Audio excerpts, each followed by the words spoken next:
Welcome to Study English, IELTS preparation. Today we're going to look at ways of connecting ideas. There are many ways of doing this using conjunctions, words that join.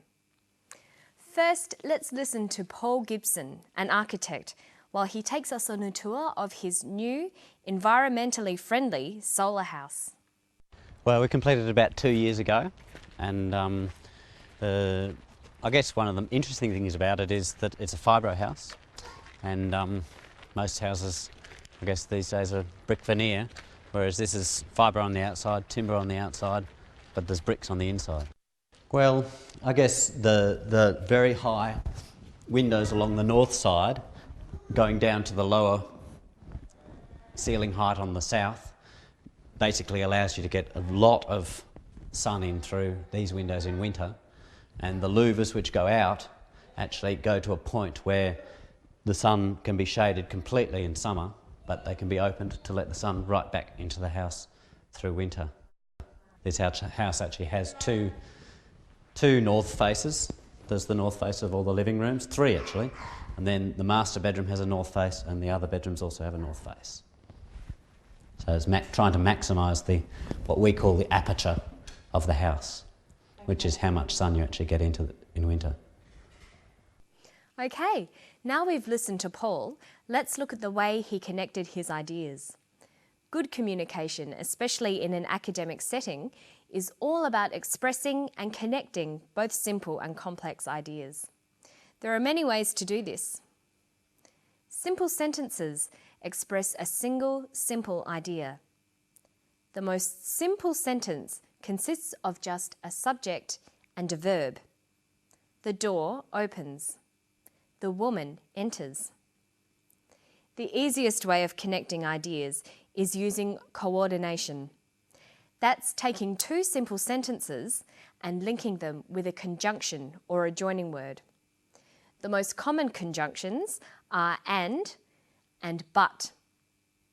Other common ones are yet, or, for, and so. We use the most simple conjunctions in place of a full stop. The door opens. The woman enters. The door opens and the woman enters. The door opens.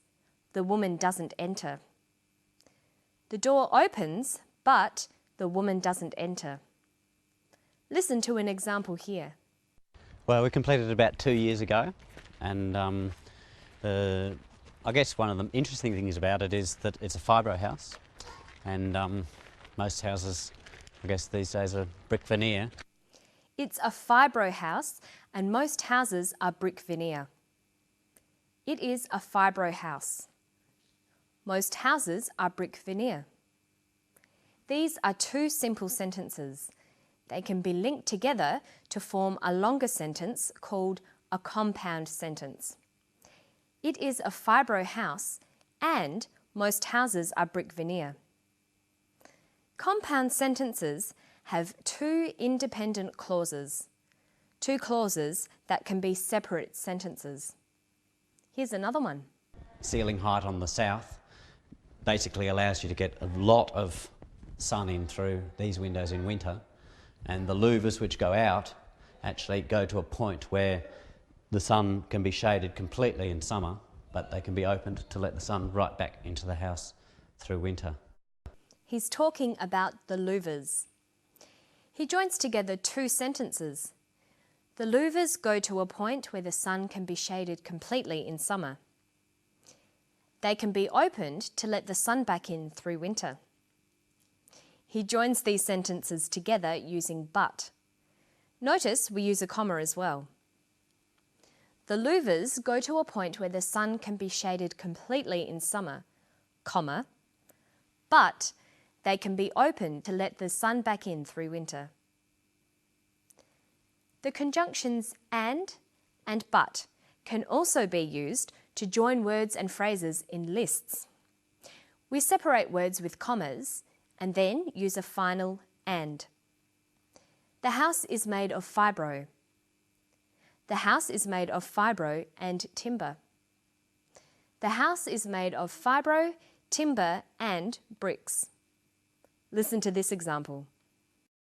Most houses, I guess these days, are brick veneer, whereas this is fibre on the outside, timber on the outside, but there's bricks on the inside. He forms one compound sentence from simple sentences. The house is fibro on the outside. It is timber on the outside. It is bricks on the inside. Notice that and is used to list similar things, but is used to contrast different items in a list. So we could also say the house is fibro and timber on the outside, but bricks on the inside. Okay, so that's an introduction to coordination. Remember, coordination is linking independent clauses with conjunctions. This forms compound sentences.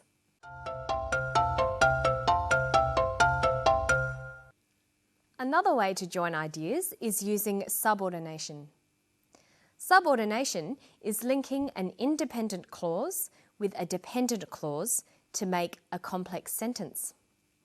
Dependent clauses are clauses that cannot exist separately in separate sentences. They need or depend on each other. We can form complex sentences in two ways. We can use relative pronouns, who, whose, which, where, or we can use conjunctions like because or whereas. When writing or speaking, it's important for you to practice using a variety of sentences. You'll need to use simple, compound and complex sentences. Here's another example. Trying to maximise what we call the aperture of the house, which is how much sun you actually get into in winter. He uses an independent and a dependent clause here. Look at these two sentences. They are trying to maximise the aperture of the house. The aperture of the house is how much sun you get. He joins these two sentences together with a relative pronoun. They are trying to maximise the aperture of the house, comma, which is how much sun you get. Now let's practice that. Join these simple sentences to make compound sentences using coordination. Here, try to use and but. The master bedroom has a north face. The other bedrooms have a north face. The master bedroom and the other bedrooms have a north face. And here's another one. The house is warm in winter. The house is cool in summer.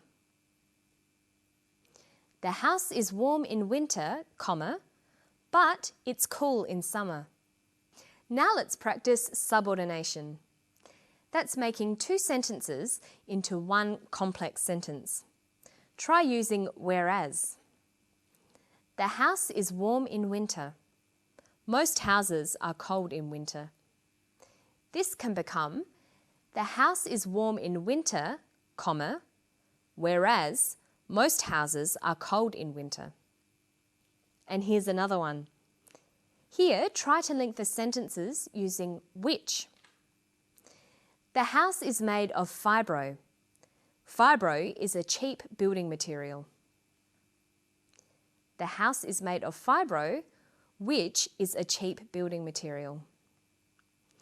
You'll need to practice forming simple, compound and complex sentences.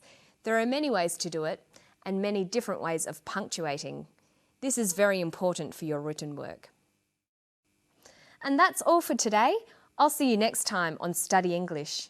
Bye-bye.